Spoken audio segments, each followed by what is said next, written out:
Francesco Balducci Pegolotti, also Francesco di Balduccio, was a Florentine merchant and politician. Like his father, Balduccio Pegolotti represented Florence in commercial negotiations with Siena in 1311.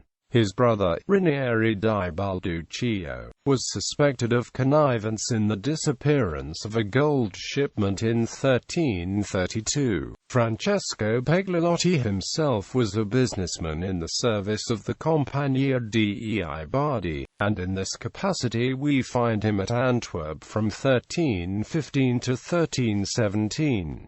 He was a director of the London office from 1317 to 1321, and is recorded as having dealt directly with King Edward II. He was in Cyprus from 1324 to 1327, and again in 1335. In 1324 at Famagusta he negotiated a reduction of customs duties for the Compagnia dei Bardi and for those identified as Florentine merchants by the Bardi representative in the city. In 1335 he obtained from the King of Armenia a grant of privileges for Florentine trade. In 1331 and again in 1342 he was involved in Florentine politics as a Gonfaloniere di Compagnia. In 1346 he held a high position, Gonfaloniere di Giustizia. In 1347, when the Compagnia dei Bardi collapsed, Pegolotti was among those who dealt with the consequences of the bankruptcy. Works.